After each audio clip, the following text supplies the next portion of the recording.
I like founders pivot who I can see how fast they learn, how fast they iterate, how fast they can find product market fit.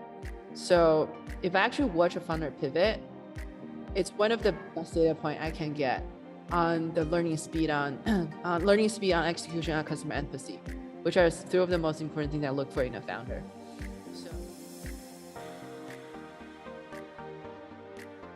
The first disclaimer, this is not your typical venture podcast. We assume the listener or the viewer can Google simple things like stage, industry focus, average check size, etc. Guests and interviewers do consume alcoholic drinks during the taping of our show. So we do so responsibly, and we ask that everyone do so as well. So let's begin.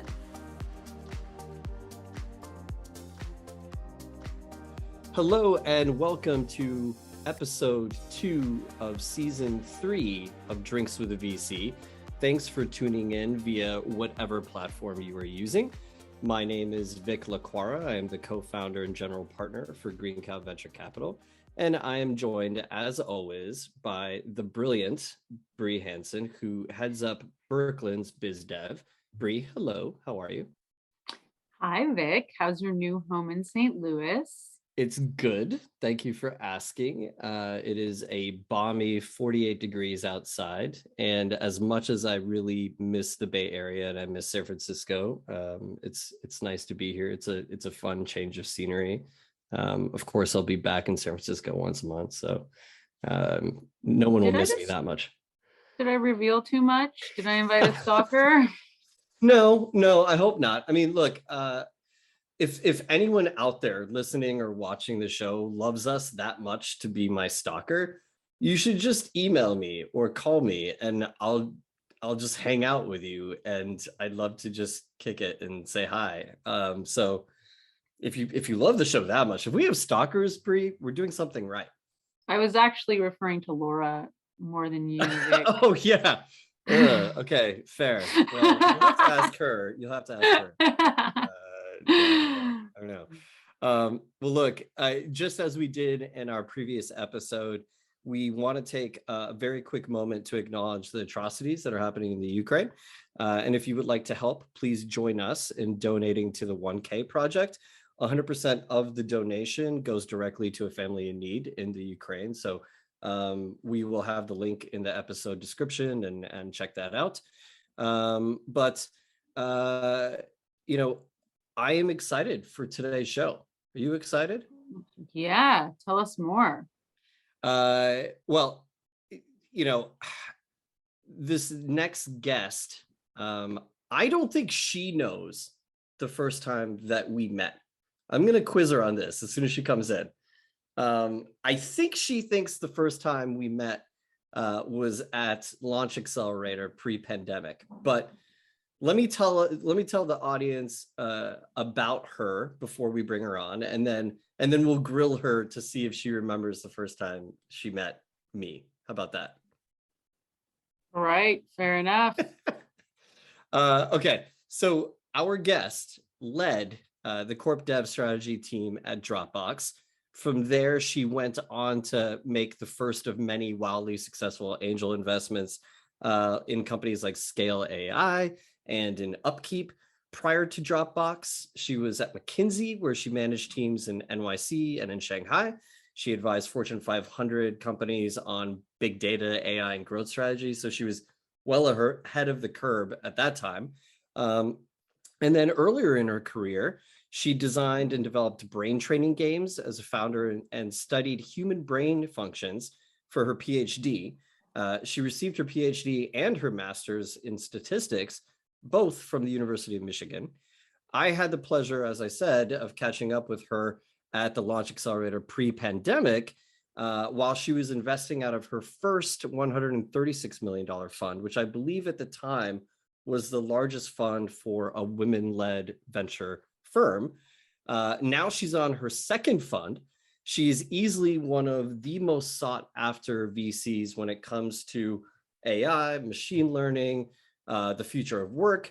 She's made investments in companies like Rasa, Path Robotics, Ergin, Data Grail, and Workstream.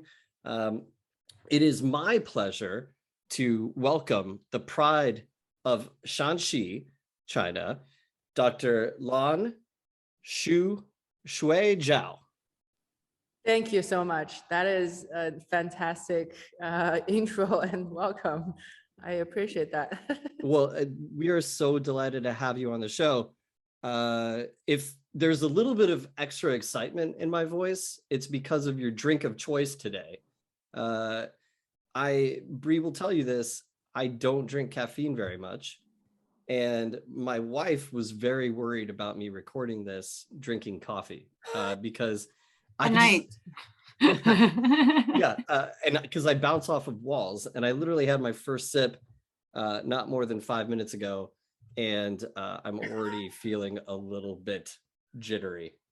So watch out, world. I appreciate you drinking coffee for this episode specific for me. I that's all I drink every day. How many cups of coffee do you drink every day? I try to limit to one, max two, but I have an espresso machine in my house. I used to drink a lot more. What's your coffee of choice typically? Medium roast. Yeah, I tried very many different things. So I like it a little bit light. Latte with lots of milk. That's what you use espresso for.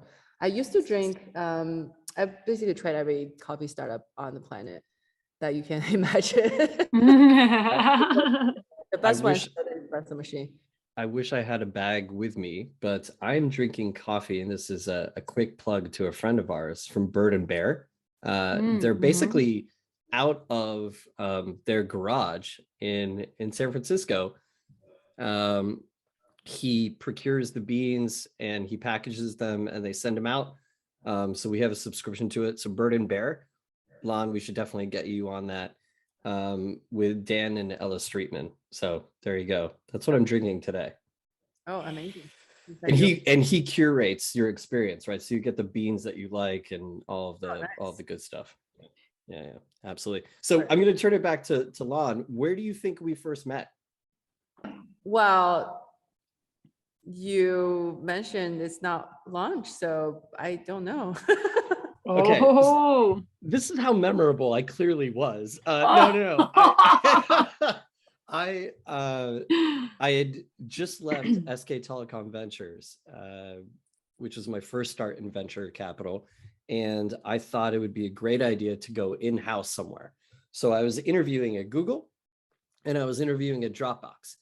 And while I was interviewing at Dropbox, and by the way, we've had two people from kind of this larger team, and Lan led corporate strategy, if I'm right on that, and Sarah Adler, she ran kind of like the other side of things. And so anyway, I had the pleasure to meet Sarah first, and Sarah and I go back before that to her days at Menlo, but I had never met Lan before, and I was actually very tense and like very I don't know, I don't want to say that I was salesy, but I definitely want to say that I rehearsed everything. And so I probably came across as like probably a little too rehearsed, but in any case, I was very impressed with everything that, that conversation with Lan.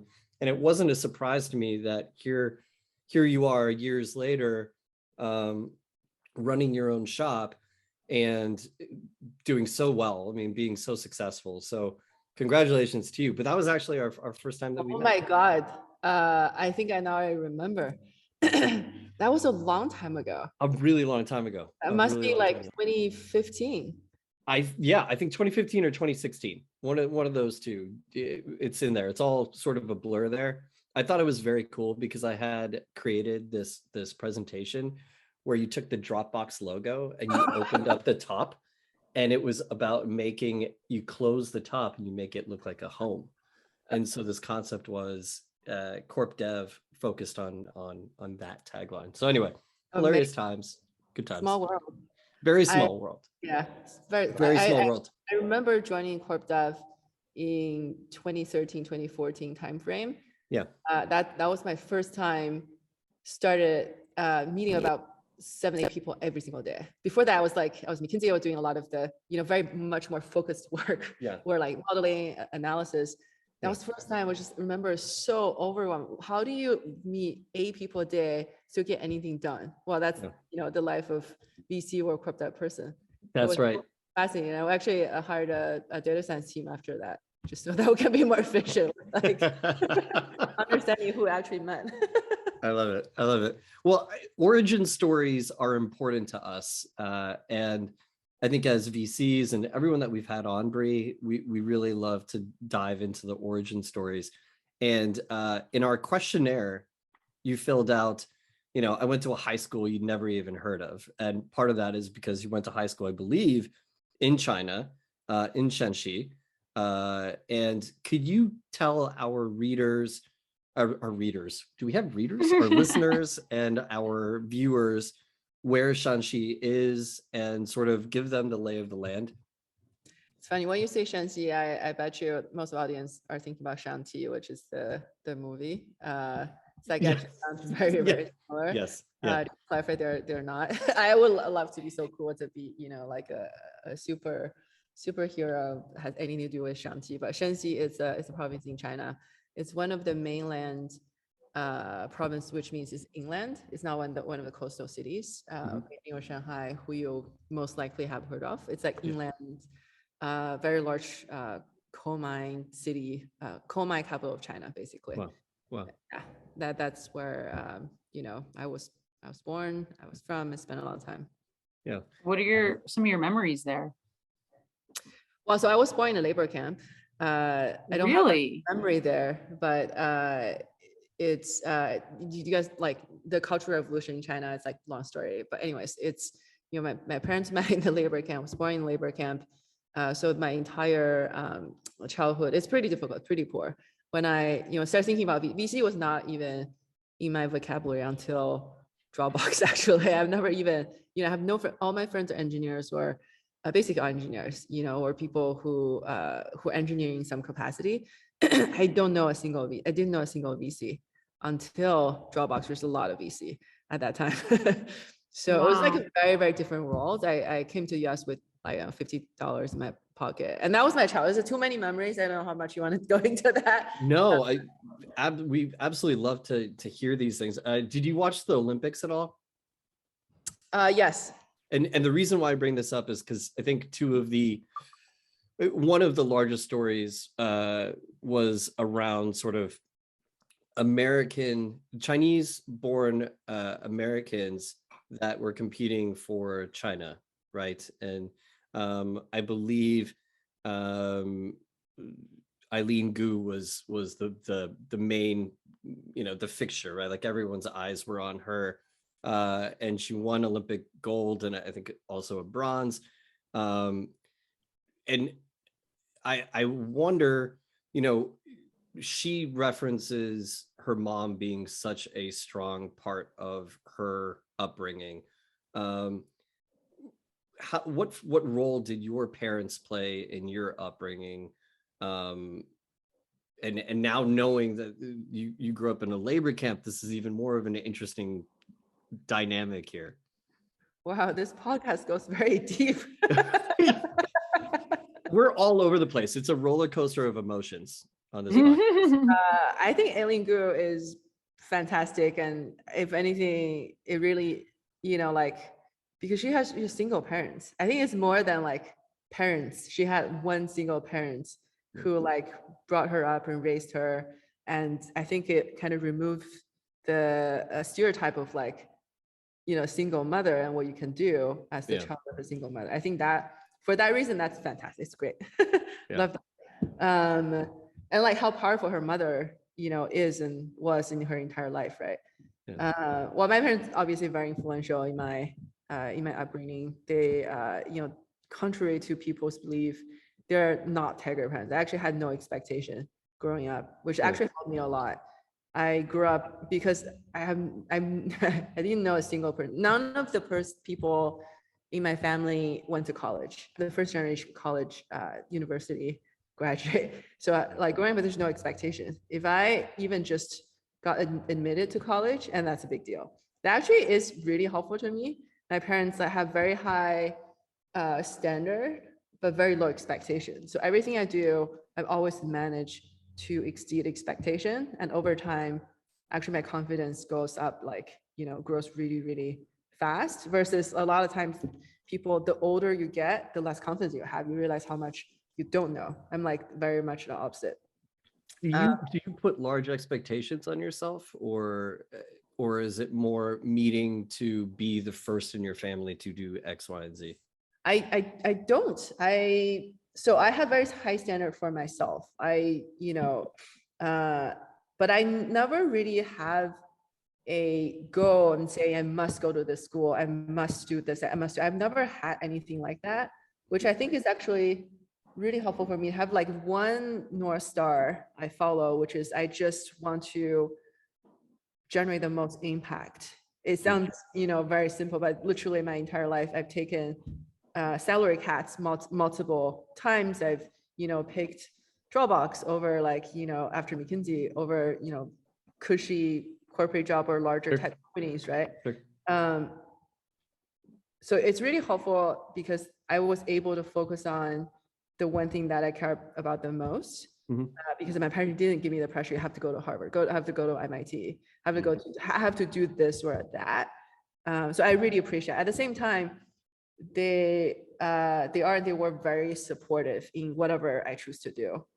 So I wanted to get a Ph.D., which is, ridiculous if you know the general society's expectation for women. I know there's a saying about, women PhDs, like people are saying there are two types of people, men and women, and a female PhDs.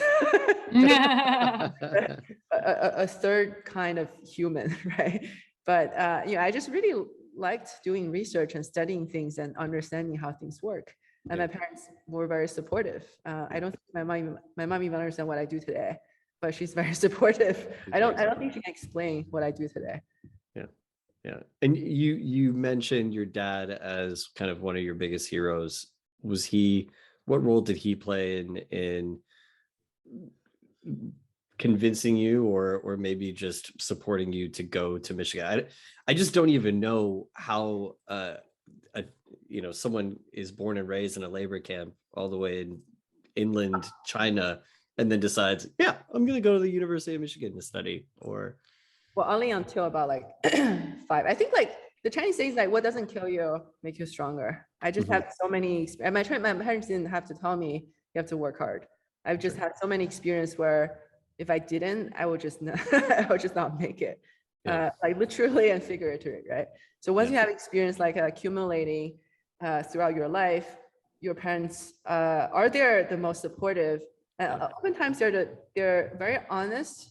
How do I put this? Very demanding, but very supportive. I think they'd never be like, hey, you're doing such a good job, which you're not. They're very honest with me and very demanding, have very high standard, but at the same time, very supportive. I never worry about if I fail at something, I'll get into trouble.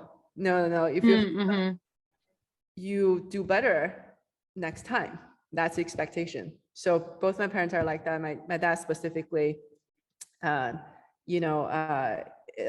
particularly, raised me like that. And, I'm a single child. When you're a single child, usually you have a lot of expectation from society. And I didn't have any of that. It's a philosophy, his philosophy, my mom's philosophy really made me who I am today.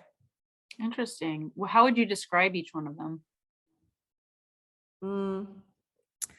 I think my dad is supporting, demanding, but is a visionary. He also has so many ideas, really encouraged me to try different things. And he's very much of a contrarian. I learned that from him from the youngest age. I think I'm pretty much a contrarian today. I think a lot of it just learned from my dad. My mom will be a good, if you're a company, my dad will be a good CEO. My mom will be a very good CFO/COO. She makes things happen, make things work, Makes things run. Yeah. Oh my gosh. Yeah. When my dad and I were doing random things and she was just hey, check the time or you have to do. But yeah, they're very complementary and very supportive in different ways. So it's funny because, and again, not to generalize Asians, right? But coming from my own Southeast Asian background, right? And my parents, my dad, both of them are both forces of nature. They work exceptionally hard. If I can work, a modicum of how much they've worked in their lifetime, I'll be very successful, right? But my mom was always the person that kept things going. She's always on time and always making sure the books are right, the finances, etc. Even divorced, she's still, they're amicably divorced, but she still looks out for my dad's accounts and finances and make sure that they're aligned. So it's interesting how we have that similarity, but I think a lot of my Asian friends, they have a very similar family dynamic to them. My mom was an accountant. So. Oh, really? Okay. So you get to Michigan and you study psychology. Yeah.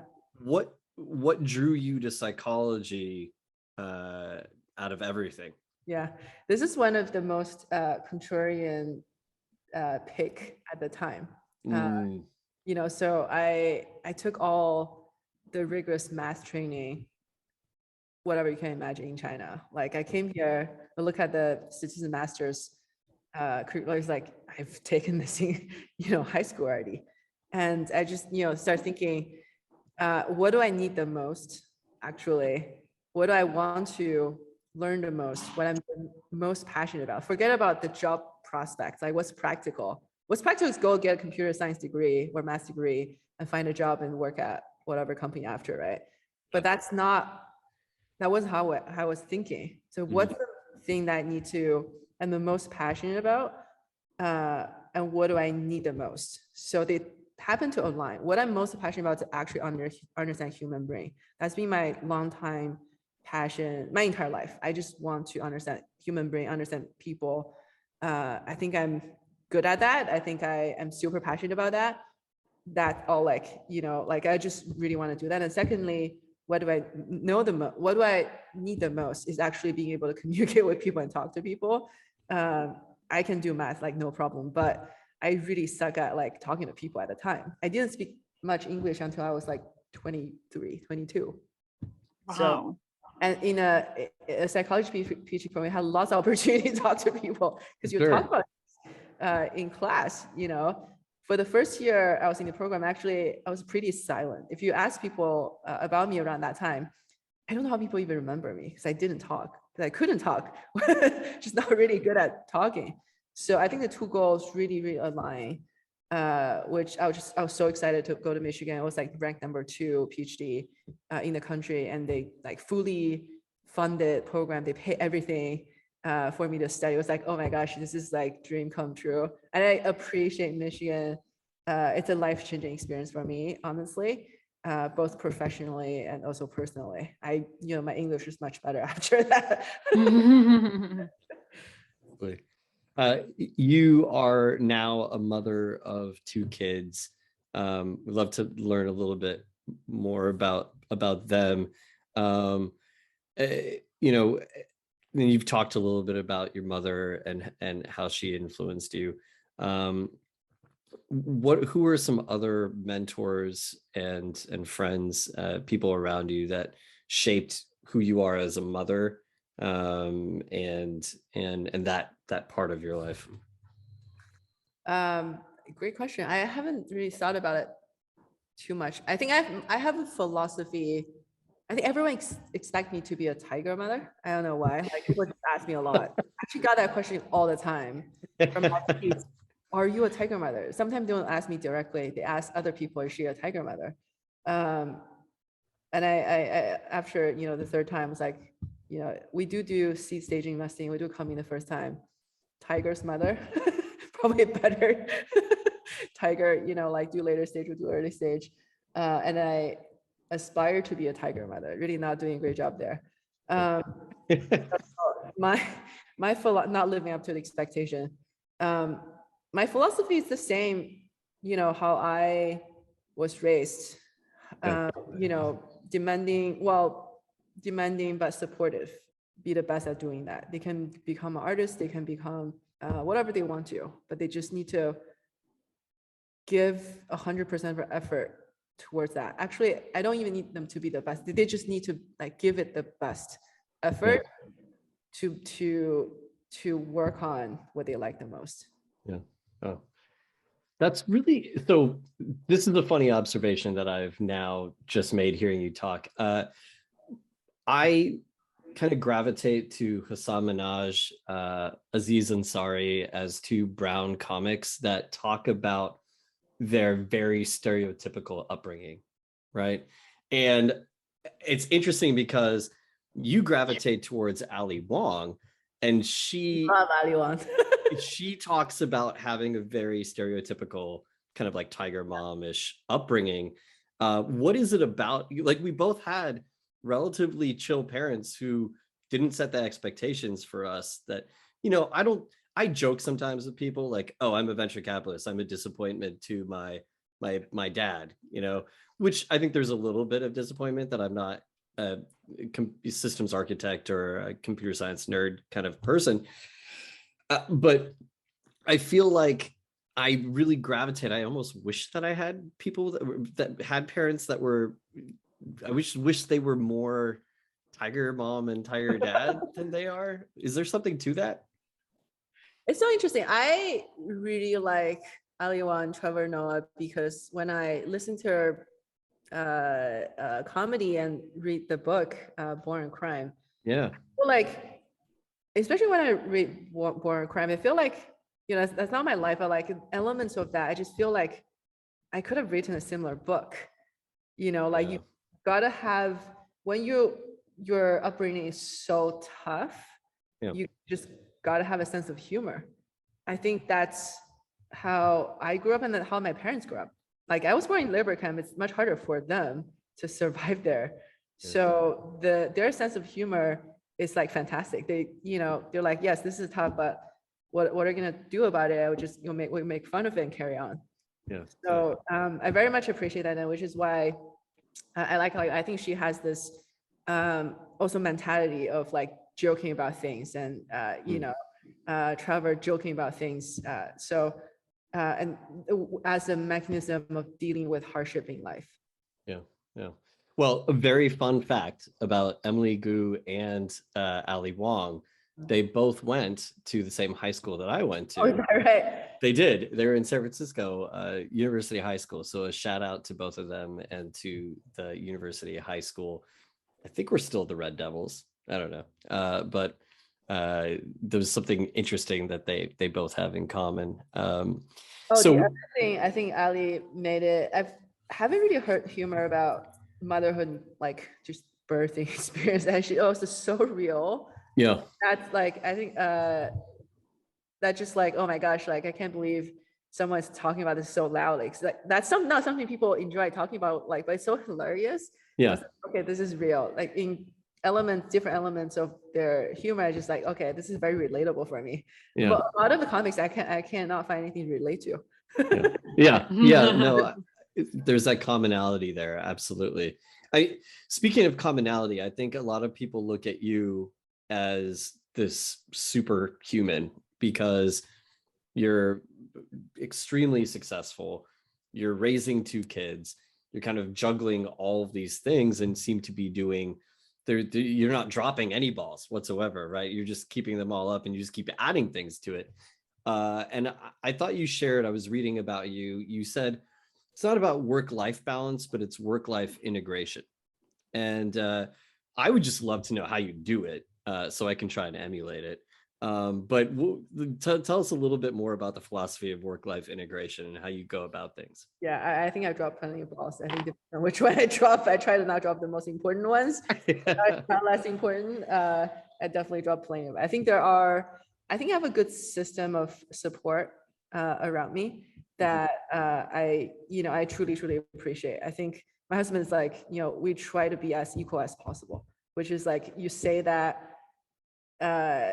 everyone wants to do that, but it's actually, fairly equal. Like for example, he will drop off the kids in the morning. I will pick them up. Like I'll make dinner. Like he'll make dinner. Sometimes they actually bathe the kids. Also, like I think for the funds, I was talking about the balls I dropped. Like initially, I was doing the back office, front office, fundraising, investments, everything by myself. Over time, there are roles I hired that, like Ingrid is in charge of back office completely and finance. That was so helpful. I just don't even have to think about it, right? Same thing, like Rachel runs our tech team. I don't have to worry about that. I think over time, finding leverage from people who are actually, frankly, just better than me in doing those roles, it's the best way. There's still, I think that's, people always ask, like, how do you balance work and life? And at this point, there's no balance. It's just fully integrated. I will check my email before on my way to pick up the kids. I'll reply them super fast. And I still like pick up the kids and come back. I'll make food. And as I type some of the emails, I talk to the founder as I, do some other stuff. I think especially as a founder of a firm, I can't even shut down my thoughts. I just think about things all the time. At some point, I have to truly love doing this. Otherwise, I'm literally spending all my life, all my time trying to figure things out. I think that's kind of the stage I'm in now. And, there's no, I guess there's no better way to put it. It's just fully integrated already. Where's your favorite place that you've traveled? Probably this island between Indonesia and Philippines called the Spatan Island. It's the best scuba diving I've ever had. It's so nice and really warm. Yeah. When you scuba dive, you have to usually wear a wetsuit. Yeah. In Asia, you don't have to. You just jump in. There's schools of barracuda fish, like jackfish. It's like all over it. It's amazing. It's beautiful. They only limit a certain number of people you can go on a daily basis. So they so that it's not too crowded. Yeah. The nature was basically the most original I've seen. I love that experience. Assuming travel isn't restricted because of the pandemic and for whatever other reasons, when is the earliest you're going to start trying to introduce travel to your kids' life and seeing different perspectives? Yeah, my kids have already traveled a lot. They've been to most of the continent already. Oh, wow. So yeah, they've been to Asia multiple times, Europe multiple times, and Latin multiple times. So I mean, we like exposing. I mean, we like travel ourselves. We like having different perspectives and just learning things constantly.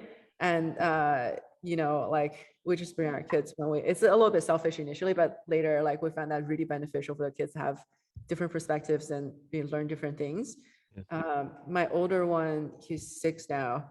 He's been to like over a dozen states already. And he's been Italy and China and like Mexico, all these different places. Wow. Yeah. What's the most dangerous situation you've been in traveling? Well, Spatan Island I mentioned, I think I was not supposed to go there because it was like actual, I think the Philippines at the time, especially on the border between Philippines and Indonesia, they have like active terrorism going on. Yeah. I went by myself, which is like literally the best trip, one of the best trips I've had, because no one was there. There's no tourists. There's, just nothing. It was fantastic, but it was not the safest. Same thing. I went to Egypt in 2008, I think, by myself. Pretty ignorant at the time. But when I landed there, I went into this whole situation being robbed and went to police station. I didn't feel like my life was in danger, but it was very interesting experience, especially so different from my other experience. Wow. How did you feel being robbed in a foreign country? Actually, surprisingly happens more often than I imagined. So I kind of, the first time was a big shock and it happened multiple times. It's like, you know. You just Like, learned to "Laura, carry a so second this wallet. again." Yeah, it's like yeah. have some humor. Now, Yeah. like you don't even need to go to a foreign country. Staying in San Francisco, the chance of getting robbed is actually pretty high. Are pretty high. So True. listening My to jacket got stolen yesterday. Oh, no. no, it's upsetting. You know, I'm listening to Lan, you talk about this, and I swear if Laura, my wife, was telling people about how many times she's been mugged, I would be like, we're calling the National Guard. You need to be more safe and like put yourself in these situations, etc. You must have a husband that's a little bit more chill than I am. but how did you meet your husband? I mean, again, your parents met at a labor camp, so I'm interested in the kind of, okay, what was your meet cute? Who is he? It's funny. Well, he's pretty chill. He's a very interesting person. Very understandable. I work all the time, so I appreciate he's very supportive, and I put myself in all sorts of dangerous situations. He actually also likes doing that. There's one time we were in Xinjiang, in China, and we got robbed together. Oh, Well, if that's you're so gonna romantic. get robbed together. So I don't think I was supposed to go there at the time. Everyone's like, it's dangerous. It's fine. And people always exaggerate things, so you don't know until you check it out. Really, it was like a minor thing. I didn't lose anything. We almost went into a fight. It didn't, so it's all fine. So it's all but we met in Michigan, so it's not. Yeah, we met in Michigan at school, and at school. He actually grew up in Michigan. So. Oh, cool. Do you do a lot of research before you go to a place, so you kind of know what to expect when you go there, or are you kind of intuitive? He does a lot of research. I don't. I like the surprise a lot of times. Is when I do a lot of research when I work. On the companies, we do so much research. So when I am actually on vacation, I like the element of surprise. But he actually does all our trip planning and traveling and booking out of that. He likes to be going to different places every day. I'm just like, I want to embrace the local culture. What's the element? I want to walk around a city. Oftentimes I go to a place, I hop on the bus. I went to Dubai one time, just hop on the bus and just like literally the bus took me around the city. I was like really interesting. I had 24 hours in Dubai and I did that. I was like, a very interesting way to explore. So we have very different style, but where it works. So you are an introvert by your own admission, apparently. I don't. So, and Bree, by the way, is very well versed in sort of like the Briggs-Meyer personality test, etc. I don't know what I am. She keeps telling me, and I just repeat it. Do you know your Myers-Briggs on? I think I'm ENTJ. But I don't think it's very accurate because every time I take, it's a different answer. I think I should be INTJ, but I was in McKinsey where you have to be ENTJ to survive. I was a very borderline ENI, but I'm pretty introverted. My natural tendency is introversion. I don't enjoy necessarily going out to a party and talking to a lot of people. I enjoy one-on-one deep conversation. I don't enjoy like going out or being the spotlight or having a lot of attention. Last couple of years, and I want to dive into this on a couple of fronts, but during the pandemic, it looks like even though you're introverted, you've taken to social media, LinkedIn or Twitter, and really kind of established your voice on both of those platforms, and put out a lot of great content. So just for everyone listening and on video, do you want to let them know what your handle is so that they can follow you on Twitter? Sure. Twitter is Xuezhao, Xuezhao. It's not the easiest handle. I wish I can type it up. Xuezhao. Okay, perfect. Yeah. And we'll have that in there. Bree, do you want to read that interesting tweet that we had? So here's the tweet. Are Asians overrepresenting? Did you know 60% of the world's population and 4.7 billion people are Asians? Hundreds of ethnic groups varying income levels, languages, etc. We aren't all the same. Also, what is an Asian chicken salad? A salad named after 4.7 billion people? Big questions. And I think you're bringing up a very solid point. We wanted to add to the sarcasm and to and give you this next box. So if you could open up the box labeled F. Oh, that's hilarious. They're like fortune cookies. My kids will love this. Well, that's like I think you should open one up. Is that right, Bree? Yeah, you have to open one up and read. Now you have to read your fortune since you wouldn't read ours. Yeah. amazing. Yeah. This is awesome. And by the way, right, like this obviously plays into the stereotypes that a lot of Americans have around fortune cookies. Just to drop a little knowledge, people, the fortune cookie actually originated in Kyoto, Japan. And after that, there's a little bit of confusion / animosity between San Francisco and LA about which restaurant actually served the fortune cookie first. But this is not a Chinese thing. And so I just wanted to dispel this notion that we are all the same. I think we should act and we should have a feeling of togetherness, but we're definitely very different peoples. And so anyway, I think Totally. but okay. All right. Good. I have good, never good. heard of fortune cookie in China. In your life, right? It's not a Chinese thing. Yeah. I'm with you. This is a great fortune. There are many unicorns in your future. I like it. Just FYI, I want to plug Burkland because I don't know if we do it enough on this podcast, but their heart is like the opposite of the Grinch's, right? Whatever the Grinch was like 2 sizes too small or whatever it is. Like Burkland's are like 5 times bigger than most people's hearts, and they always do a great job of being very thoughtful with helping the people that they help, but also making the venture community feel like they're loved and appreciated too. So I'm just gonna shout out Burkland. Thanks, Bree. Aw, thanks, Vic. Yeah, you're welcome. You're welcome. Okay, I'm gonna switch gears a little bit from sort of the satire to a little bit more of the serious. You are an immigrant female. You didn't speak the language until you didn't even start speaking the language until you got to Michigan.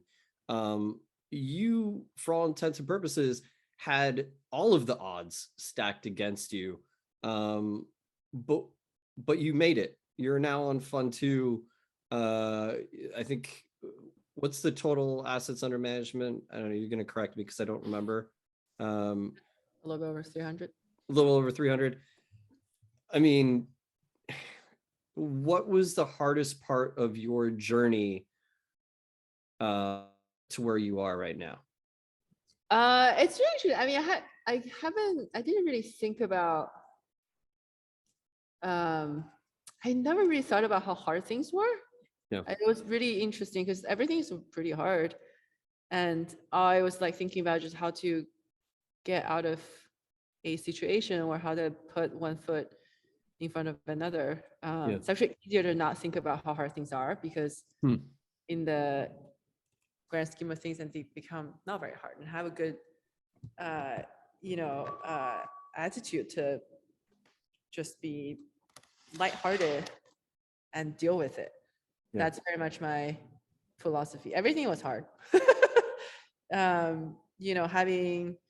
Being pregnant, raising the first fund, took 5 days maternity leave after, take 5 days off after my maternity leave, still doing like 8 deals that year, hiring a team, managing a lot of people. I mean, every day there's something, like even on the normal day, some founder will have some challenges. They'll reach out to you and they'll ask for help. So like, there's a lot of ups and downs. I think, just gotta have some humor in life and move on. Okay, I have a funny question. So you've taken on, just some amazing things. Like you've come to a new country, you've taken on like really difficult majors and really interesting and difficult jobs and raised your own fund. If you were to take on something like producing or directing a movie, how would you go about doing that? Oh, actually, interesting. I was just thinking about this. I had a, it's really, I had a dinner with do you guys know this show called Pachinko? Yes, this was on my to-dos to watch. Yeah, I had a dinner with the producers and some other people, in tech and Hollywood. I was thinking about the role of producer versus DC and a director, an actor, screenwriter, and all these different roles. Everything has to come together. It's like making a movie. You have to have all these different roles. Everyone has a job to do. My role, I think of myself as a producer of this fund, or is this institution I'm building. I need to figure out the big picture. I need to find money. I need to pick the right people, players in the right roles. So when this show goes on, everything is in a good place, but everyone has their own strength and weakness. People will be much better at doing certain things than me. Obviously, an actor will be much better in acting than me in their roles. So they should be in that role. So that's how I think about kind of like setting things up and planning for the fund and for the fundraise, investments, portfolio company support, diligence. Yeah, it was like funny. I was just actually thinking about that. So I believe that. I believe what you're saying right now, but part of me is thinking that you would not be, you would just not be content being the supreme kind of project manager and producer. I feel like there's too much of a operator soul in you that would want to like come out at that point. And you know how I know that I just don't believe it? It's because you said in the questionnaire, so what do you do in your free time? You're like, well, when I'm not working, I'm thinking about new things to work on. and so that's how I kind of know. It's like, I don't think there's any stop in you, right? Yeah. And just always taking on something new. Yeah, I think actually producer's job is pretty hard because something's gonna go wrong. You have to figure it out. That's pretty much like I have to spend a lot of time because everything is my responsibility when you run a firm. Something goes wrong. I can tell a number of times actually unclogged the toilet when I had office in Soma. Yeah. Everything's my responsibility. I'm like the last one to leave the office. Right. Turn over the lights and make sure the doors are locked. Yeah. In Soma, like people break in. So like there's a lot of mental burden. And even like when I find a good person to be in a good role, like finance, back office, I feel so good because I finally can, have the mental capacity and time to think about some other work stream and making some other things better. Yeah. That's how I think about it. And that's actually relaxing for me when I actually have to, can hand off like one aspect and really think about the other aspect. Okay, that feels great. Yeah. Well, and so I mean, there have been a bevy of announcements, right? There's certainly the new fund, $165 million fund too, and then the persistence mentorship program. You've had multiple financings that we can talk about a little bit, but this kind of brings us to sort of the biggest announcement in my mind that kind of was apart from other things was the Cxo program. And I'd love to kind of learn from you, just sort of to the listeners and people who are watching this episode, what do you want them to know about the Cxo program? Who's it for?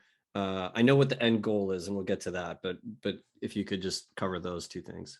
Yeah, the Cxo program is for active operators who are currently in an operator role and are the best at doing what they do.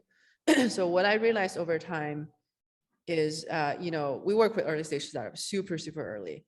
Oftentimes the challenges are very, very, detailed and requires an expert to come in and help them. For example, how to set up OKR, how to balance growth with burn, how to do that in a way that's helps with alignment across the whole company. So a lot of these things, current operators are actually the best at doing that. They've done this over and over again. So over time, I've starting talking to operators, and our team has onboarded people, mainly our friends at the start, to help our companies solve these very specific challenges and kind of problems. Over time, some advisors, operators have such a good chemistry with the company, and over time, they take on more roles. Sometimes they join them, sometimes they're sitting on board, sometimes they invest. So over time, I just started thinking, why don't we formalize this? Like we'll start with different time commitment, because the thing that's the most tricky about operators is they're busy. So we'll build a system where operators can be in our system. If they want to request for intros from our founders, they will be in the system. They will get occasional requests, maybe once or twice a month. So it's not very time consuming. They have total control over the time. If they want to get engaged even more, we'll open up our deal flow for them. They can get onto cap table together with us, like have direct relationship with the founders. And that's what we want, right? Because they can help each other. And finally, if they really want to kind of try out venture, wants to be more involved, we have the final stage, which is what we call Cxo, where they're compensated by cash and carry of the fund. So they're basically comped very aggressively, and they will be able to take on official board seats on behalf of us. So they will actually sit on preferred board and help the company that way. The founders love it because they love nothing more than the operator helping them hands on. Also, like I think they just generally like operators on boards. Sure. Sure.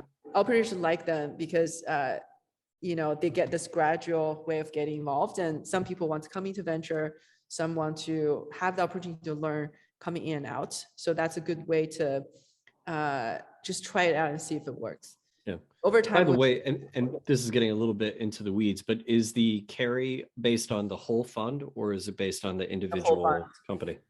Very cool. I think that aligns incentive the most, because we want them to help with our companies versus like specific. They will pick the company they want to help the most. Sure. Over time, when other companies have questions or challenges, I would love for them to be able to help them. And like frankly, from the GP, the manager side, we don't make money until LP gets their money first, right? That's just how things work. So the deal by deal carry, ultimately, you got to be incentivized to reach your whole fund first before people can split. I love that. I love that. And it's a similar philosophy to what we have in our fund with on a much smaller scale, looking at our venture advisory network it's very similar. You've actually said that, look, more operators on the cap table is one of the best ways to achieve equality. I'm interested, and I 100% agree. I think Bree totally agrees on that as well. I guess when you look back on your career at the end of the day and say, hey, was this successful? Have you thought about what those benchmarks are? What would make this successful, and what is having enough operators on the cap table? So I feel like there are a group of operators who are very good at relationship and meeting investors. There are a group of operators who are not. They're just too hands down. They don't even think about these things. They're so heads down that spend all their time operating for the entire life, then they don't understand how this even works. Yep. So my goal is not only to get the people who are already connected, they're already doing angel investments, they're already on the cap table. I want to get people who are actually, haven't really thought about this. We didn't have the opportunity. They're so good at doing what they do. They will add so much value to the companies and give them opportunity to try this out, to have the direct relationship with the founders. I think, I don't know how big this program will get, but the more people we can get on cap table like that. I was one of them, right? The better I feel about this program specifically. Yep. Uh, Speaking of equality, that's a major theme about what you're passionate. And so, look, we missed you being on the show during International Women's Month, but we're making up for it now. You're guest number 2 in the season. You are part of sort of this movement about the future is female, and Basis set up a program called Persistence, and it's based on female mentorship. Excuse me. Can you talk a little bit about that and sort of what that program represents to you, and also just what inspired that from you? Yeah, when I started Basis Set, this was 2017, because we're very technically focused funds. Most of our founders are infrastructure, a lot of it dev tools, automation, AI in factories or farms. So it's very kind of different niche market. It's just not a community around this group of people, especially women. I remember coming to a VC and just completely surprised by how few people, like just no one, frankly, not a single person I can find at the time who's like me. So I remember talking to Ninian, who's our CTO, and she's so experienced, and a lot of venture firms really want to work with her and hire her. And I feel very fortunate that she chose us to work with. I remember talking to her about just such a lack of community for this type of group of women. So we started, the first dinner we started was with specific women CTOs in very, very technical companies. We have Claire, who's at the time CTO of Udemy, and Ninian, who's former CTO of Minted and VP engineer at Niantic. And many really, we had I think Laura of Shippo attend our first dinner. She's working on logistics, supply chain, right? So that's how we got started. There, just small group people, maybe 15, 20, every month we'll host different people, but people work on very, very kind of women work on very technical things. And over time, we obviously expanded to non-technical women leaders, including go-to-market, like sales, marketing, operations. So that's how we got started, how we kind of evolved over time. People say it's lonely at the top. It's extremely lonely when you're at the top of specific vertical, specific industry, and very technical infrastructure based companies. And a lot of them they're very introverted like me, right? They don't go out and, hang out with people naturally. Right. So yeah, that's how, we started Persistence. More like-minded people got together. We now have regular events, regular get together. We just had a dinner with another group of women in San Francisco. We help each other with not only work challenges, but a lot of personal challenges. What is it like to be the only C-level executive, women executive in a company? How do you hire more diverse talents in your company, right? So that's a community. And for any women in tech who are interested, check out the website persistent.org. We help each other also talk about funding companies, raising money. One of the founder is Rhonda, who runs DevColor. She's been super helpful in in shaping our mandate with specific Black engineers. And so we're spending a lot of time you're looking at a specific group focused on women tech leaders. Look us up. So again, the website is persistence.org. Is that right? That's right. Yeah. I have a question based on that, and this is sort of selfish. We have a couple of portfolio companies that they're anywhere from 4 employees to 7, 10. They're just before they're at 10 employees, and they haven't hired their first woman yet. And first of all, I give them endless shit about that, and I'm always trying to be an advocate for, at the very least, bringing more women into the pool of applicants however you can, right? One thing that they've told me is hard for them is hiring the first woman, because it's going to be, you said lonely at the top, but I kind of associate it with, it's hard being that first woman hire. What is one practice? How do we get companies to make that hire, in your estimation? I think your first hire will need to be a relatively senior person. Mm-hmm. It's very hard to be the first junior woman when everyone else is more senior than you. It's just much harder to start and much harder to continue.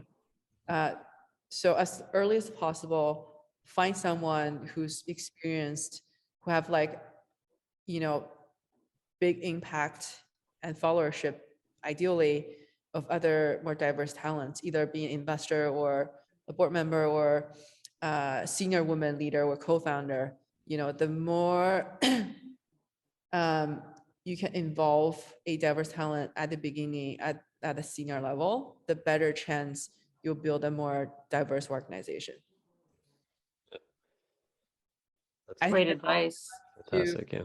All diversity, not just women, not just people of color. If you want to have people from different backgrounds, you got to integrate them super early on as really part of organization, versus otherwise it's just very, very, very, very hard to actually build it up. Let's kind of switch gears again, to the subject of pivots. You actually were open and pretty vocal about appreciating the pivot, and you wrote a tweet. It says, "I enthusiastically welcome founders who have the resilience, tenacity, velocity, and self-awareness to go through pivot hell to ping me. Apparently, we've got a lot of self-identified pivot hell founders, though I'd call them war partners." And I think the P word, as it were, in venture is almost sometimes a red flag to a lot of VCs that are out there. Certainly was in the past. Maybe that's changing a little bit, although I don't know if it is. Why do you like pivots? And by the way, congratulations to Peter and the rest of Rudder AI. They raised 27 million Series A from A16Z and others, and you were an early backer in them. But why that take? Yeah, first of all, thank you for reading my Twitter. I think I'm like, as a VC, my Twitter is probably like a C plus. No, that's garbage. It's actually very really good. Thank you. Yeah. I don't spend nearly enough time on it. Like I hope to get better. I'm trying to be more active. So I don't care about pivots. I don't care about failure. Everyone has failure. People fail all the time. You make mistakes. I think it's more important to learn from it and do better next time. Yes. So with founder who pivot, I like founders pivot who I can see how fast they learn, how fast they iterate, how fast they can find product market fit. So if I actually watch a founder pivot, it's one of the best data point I can get on the learning speed on execution, on customer empathy, which are two of the most important things I look for in a founder. So I actually didn't realize Peter pivot 20 times. From my point of view, like 5, but like he actually did more on his own without even knowing. It's just like every time we talk, he's figured something out, like brutally honest about the mistakes he make, which I think is really important because you can't improve until you're honest with yourself. Sure. Right? And oftentimes you can't improve until you failed. Exactly. Yeah. So I think that's especially for founders who are in a hard market or in a market that's not known. I think it's essential to just start doing things and try things and really figure out where the product market fit is versus worrying about it. Yeah. So this brings me to another question. We asked Matt McCall in our first episode, Bree, about the same thing. Why Combinator Demo Day was this past week? Yeah. And it's like VC Christmas, right? Only this time there were 414 companies in the cohort. First question, did you cover it or did you have someone on your team cover it? My team does. We usually, so I have a tech team that's larger than an investment team actually. Yeah. We already looked at all the YC at all of them way before Demo Day. Sure. And we split up across team. Everyone talked to some of them. We funded, I think we funded 2 out of this batch. Got it. That's, yeah. So this is fantastic. I really want your perspective then, because, you know, I remember, you know, this is a year before you were interviewing me at Dropbox and I was in venture the first time around. I remember YC was a cohort of 20 companies and Demo Day was a little bit more intimate, clearly. And they were receiving less capital upfront from YC. Now everyone gets 500K and the cohorts are massive. And presumably there isn't a lot of pivoting that happens. Now, again, by the way, I love YC. I love what they're doing. I asked this because I think I'm wondering about the state of seed investing and accelerators. And do you believe that giving more money upfront to seed stage entrepreneurs for their first idea kind of hinders them from all of the pivoting and all of the introspection that comes from not having the best idea, having to fail, and then go back to the drawing board, and then go back to the drawing board, and then finally get that 500K? Or do you believe that, like Matt McCall did from Pritzker and does at Pritzker, he just said, look, you know, at the end of the day, they get 500K and they fail with this idea and the investors are out the money. The investors are out the money, but you still have learned something as an entrepreneur and you go back and, you know, you continue to do your thing. What's your take on that? I think it's great for YC. I think it's great for certain founders, not the others. Yeah. If you can use, first of all, if a founder are lean and can pivot without a lot of burn, it's wrong way for an opportunity to try. I'm not afraid of founder taking on more money because you have longer runway to try different things. If you're a founder who actually naturally fast learning, you're going to figure out something. So I would rather these founders take more money than less. That said, if you're a founder who just burns through all the cash, you already hired a lot of people before you have product market fit, and more money is bad. Yeah. And you're spending it. You don't find product market fit and the company dies sooner. I think it really depends on the founder. As an industry, a VC has changed a lot, just even in the short, 4 years I've been a VC. I think the number of companies in YC is a reflection of just the seed market. The number of companies has exploded completely. It's really, really hard to pick. Picking becomes very, very difficult. So I think YC's approach works for them fantastically well. For us, as more of the conviction-driven founder with very much concentrated portfolio, we just got to be better pickers. Sure. Otherwise, it's just much harder to be early stage VC. Yeah. I don't know if you could do this, but can you give up which companies were your favorite from this batch, or the 2 that you invested in? Yeah, I don't want to say publicly. I don't know I don't know if the founders have plans to announce it. Fair enough. Okay. I think both are developer tool, like infrastructure. Okay. Excellent. What country are they from? I think both are US. Are they both US? And I mean, I guess my point is that there are a lot of international companies this year, probably more than most other batches, not just because of the virtue of how big the batch is, but even by percentage. I really like these international founders. I think we'll actually go back and look at them more, just because we will do some investments in Southeast Asia. It's a very different market, and we need a little bit more time to kind of get comfortable with companies with the diligence. So I think we're probably even going to go back and look at previous batches and track these founders for international. They require a little, like, diligencing American founders very easy. We can reference founders super quickly. International founders are a little bit harder to do. But I think the quality of international founders is very impressive. I kind of wanted to go back to some things you said earlier on founders who learn fast and then that are introspective and kind of have some self-reflection and awareness. What are some tools or recommendations or advice you have for founders to kind of go through that process and learn? Great question. First of all, be honest with what works, what doesn't work, and with yourself. It reminds me, I watched The Dropout on Hulu of Elizabeth Holmes. Oh my gosh, the length she wanted to hide that the technology doesn't work. It's just easier to be honest and say it doesn't work and pivot 5 times. Really, sleep better. First of all, just be honest and understand what works, what doesn't work.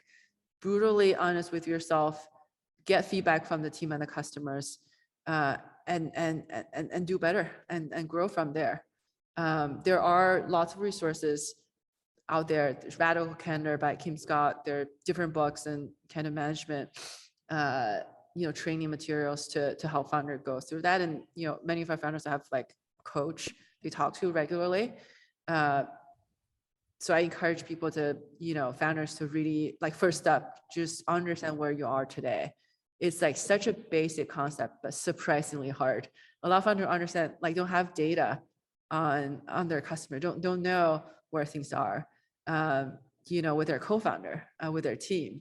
What's actually working, what's not working? What's people's perception about your product? What's the team's perception about your leadership? Are you spending money in the right way? Like all of the questions, I think kind of like a good feedback mechanism will solve. And from there, figure out where you want to go and get there fast by iterating and learning with the market as fast as you can, assuming your cash runway is limited. So I think in a very short, high level, that's what I would recommend. We have a founder, the founder of Orgion, who does great training on self-awareness, on leadership, on managing teams. Maybe at some point we'll open up some of the materials she trains her team. It was really, really great. Fantastic. I want to move on to your interest in the human brain and AI. Let's just start with, where are we in AI comparative to our human brain? Yeah, it's a fascinating question. I spent so much time doing my PhD, and like after, when I was doing my PhD, I was actually my first project when an undergrad student, I taught computer how to acquire language as children. That alone, like just we're talking about a couple words. It's so difficult. Wow. That's the earliest form of AI. And then, doing my PhD, obviously I was studying frontal lobe functions, which is the, front part of your brain, your function like attention control, cognitive flexibility, etc. Which if you're not good at these things, many people develop ADD or different kind of mental illness. But then it was really interesting. I went to McKinsey and I started working with these clients who couldn't figure out what their data is. Like really, like you have such disjointed systems. They don't connect to each other. You don't even know, like revenue calculation coming like 3 different ways, right? So the gap between where, I want things to be and where ideally technology should be and where things are today, it's huge. So that's where we're today. I think we're a long way from having AGI, having the most advanced technology actually solving a lot of problems. But in the past 5 years, technology is getting much better. There's computer vision, machine learning has gotten way better, and approaching human accuracy, if not better for certain use cases, certain discipline. I think for the first time, when I started Basis Set, I can see investing actual machine learning together with some of the more basic workflow automation, like, in organizations, right? Both are very interesting investment areas. So you got to invest in both because both need to make progress to get better. But the whole space is just so fascinating and very exciting for me. I think we're both interested, and correct me if I'm wrong, but I think we're both interested in practical applications of AI in various industries and verticals, right? Where do you see the most low-hanging fruit immediately right now with the level of AI that we're at currently? A lot of the obvious use cases have been tried by founders. I think for knowledge workers, like for people like us sitting in front of a computer, wherever you have a lot of data, like Google, Microsoft, larger companies and smaller companies, Notion, Dropbox, you can apply some kind of like machine learning on top of the data. So a lot of have a team doing that. The more underserved area, actually more regulated industries, insurance, factories, farms. They're actually really interesting use cases. For example, in factories, we have this company called Path Robotics. It's a welding robot, uses computer vision to find where welding needs to happen and just does it automatically. So I think these use cases are more underserved and actually much needed to happen. We're spending a lot of time looking into these areas. Insurance, as another example, there are mountains of data that you can train on and do things with. So it's a little slower, which is why a lot of companies kind of don't want to go there. But from a technology point of view, a lot of technology is ready to serve.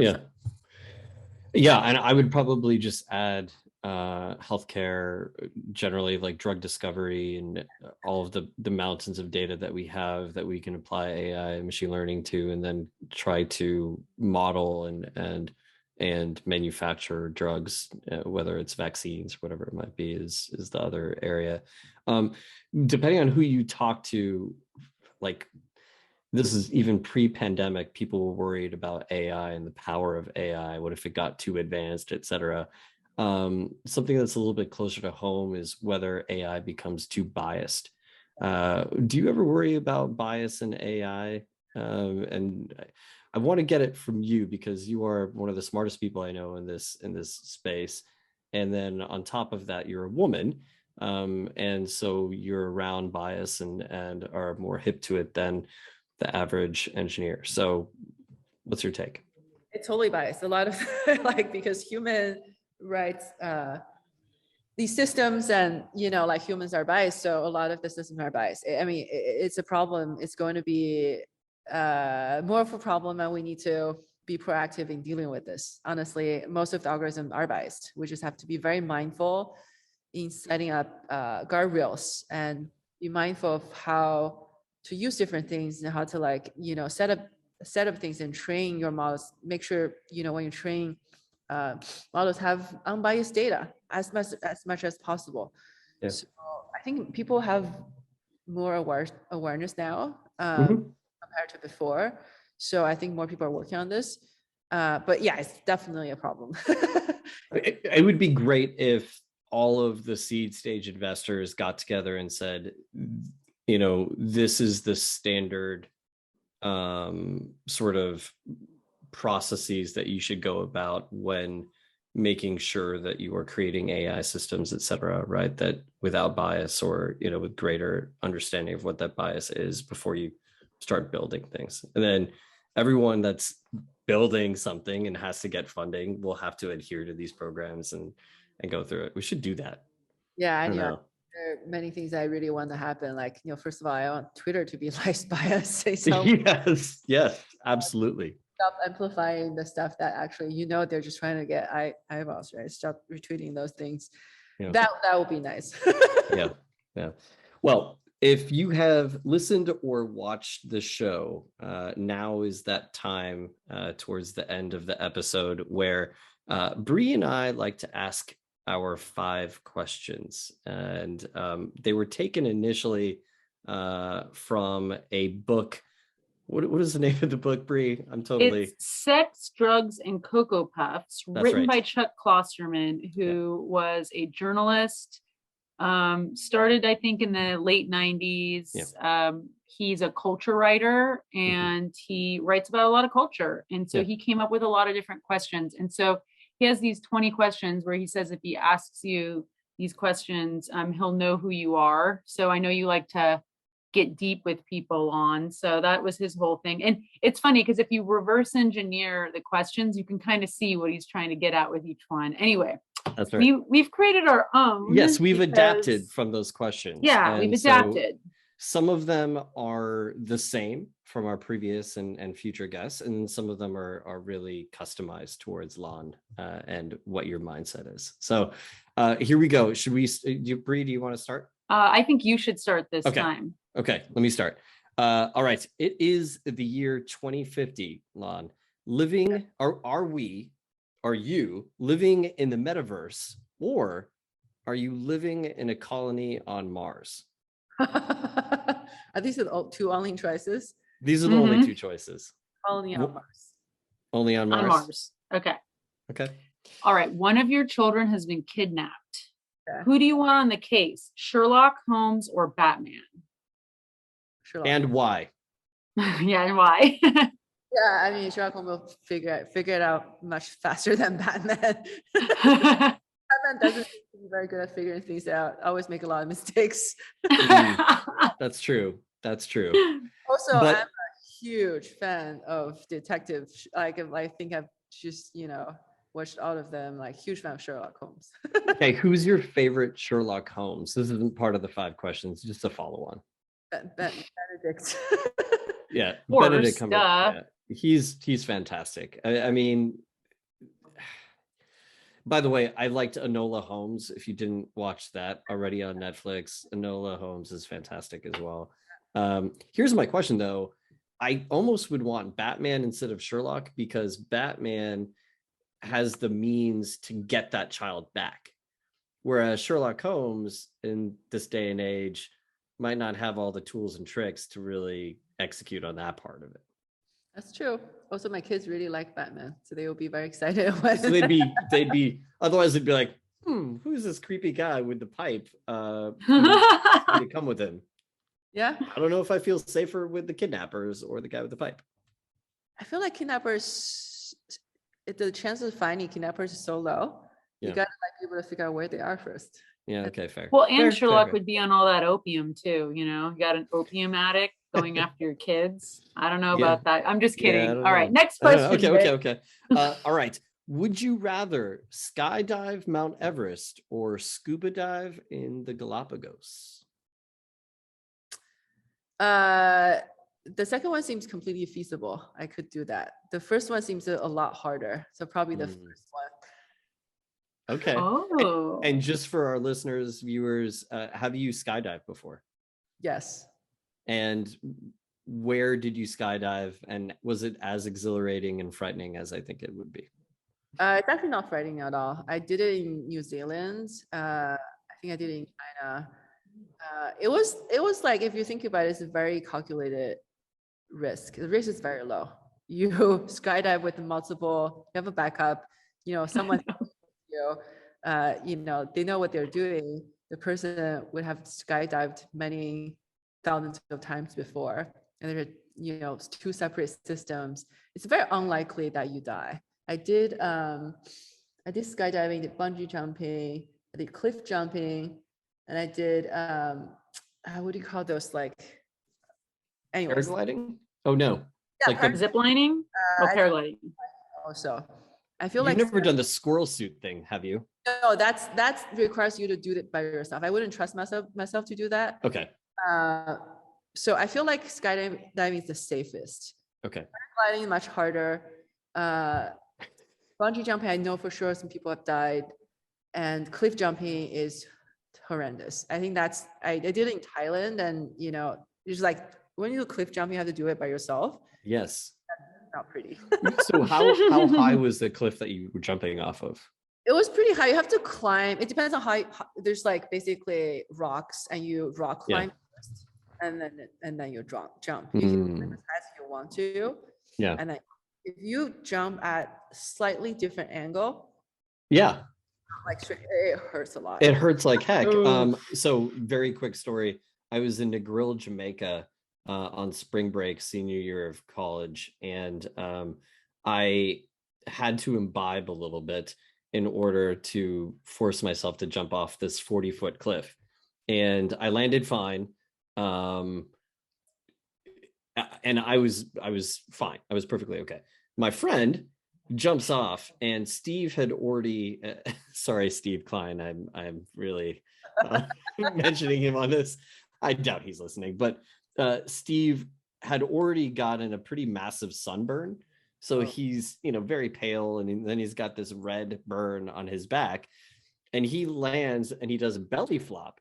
So he spent the rest of Jamaica with a red back and a red belly and chest. So anyway, yes, real hot. Real hot. That's really painful. I'm sorry. Yeah. Okay. All right. Okay. Question 4. Next question. Can you differentiate between the artist and the artwork? Differentiate between the artist and the artwork. Yeah, here's a couple of examples. You love a let's see, impressionist artist, but that impressionist artist has been a known child molester. Can you appreciate his art while at the same time, not caring for the person? Wow, that is a very deep question. What's the right answer here? I feel like I have an answer. There's no right answer. There's no right or wrong answer. We're gonna judge you, but we're not gonna be able to judge you as we're just gonna.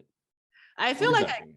I think that sometimes if you have some deep, troubling mental issues, you're probably the best artist. I like that take. I really like that take. Okay. Very. All right, our fifth and final question, and then you get the payoff. Here we go. Are you ready? 3 startups in your sweet spot that are solving the same problem come to you looking for funding. The first has all the characteristics of a successful team that you're looking for. The second has differentiated technology, and the third has really fantastic early traction. Which of these 3 companies do you invest in? Is the third for how good is the team for the third one? It's orders of magnitude. Let's put it this way. They're clearly capable, but it's not, they don't maybe offer the same diverse perspective. Maybe they don't have as good of a handle on the unique problem that they're solving. So you're really basing this based on the fact that they're at a 3 on team, but a 5 on traction. The other company is a 5 in team and a 3 on traction. The first one for sure. Okay. Team is everything. What's that? Oh, team. The early stage tracking doesn't mean much. Yeah. Cases, it can change overnight. So at the end of the day, I would love to see early traction, but more important to see a team can consistently execute on these early traction and product and build a company. So, which is why. Can I ask a follow-up question? Yep. When you have a team that is just fantastic, like they knock it out of the park, and even their product is fantastic, they clearly have an understanding of the problem that they're trying to solve, and they understand the value that they're creating there, but they struggle to get scale. Like they're not good at the growth strategy aspect of things.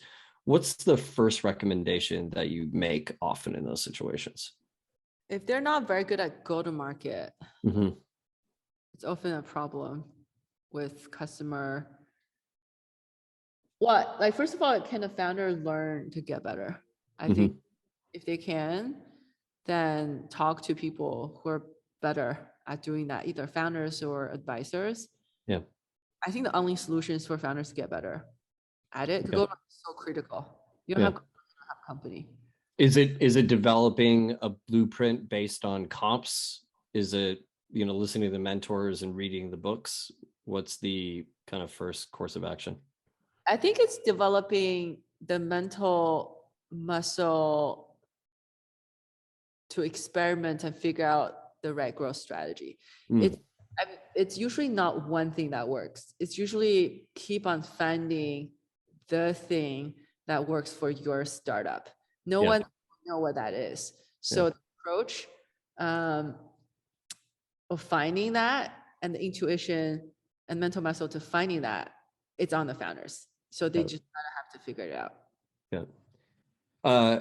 Man, I really have enjoyed talking to exceeded my expectations, and my expectations were, as I said, always very high. So this is fantastic. Me too. I could talk to Lan for hours. I've got a lot of questions. I've got so many more questions for you. We have to. We don't say this a lot, and we don't say this to everyone, but I really would love for you to be back on the show at some point in time. Because you were such a sport and we're so transparent with your answers to these questions, we're going to go ahead and open up the last box or the VC unboxing, as it were. By the way, thank you. I like how you are thinking about running this show. Very, very interesting questions. Oh, thanks. I'm glad you like them. And so much work. I can see. Well, Bree and I, we really love doing this, and we do. And hats off again to the Burkland team. So behind the scenes, obviously, Josh Meehan, Reynolds Morgan, and the rest of the Burkland team work really hard. And I just get to be along for the ride. So this is very fun. What do we have there? Oh, this is a fest. Now I really will look like a VC. Thank you. Now you'll really look like a VC. Yeah, we needed the costume. It's official. Yeah. Excellent. Well, watch out about walking around San Francisco in that. Apparently there are flyers that are going up saying, hey, tech bros, stop wearing Patagonias. But you're always welcome wherever we are. We're so thankful for you to be on. As we typically do on the show, we ask our guest to toast us out. So this is your minute to really showcase or shine a light on whatever subject or person that you would like. What are we toasting to? Thank you. Actually, I want to toast my team because we talk about founders all the time. I think my team's working so hard. Really appreciate them working day and night and so fast and furious and giving it all to build the best firm, and really appreciate them. And have Lisa, who's on maternity leave. She's taking a couple of months off. So have a great maternity leave, and congratulations on the newborn. Yes, congratulations, Lisa. And thank you, Lan. Cheers. Cheers. Their morning beverages. To morning beverages in the afternoon.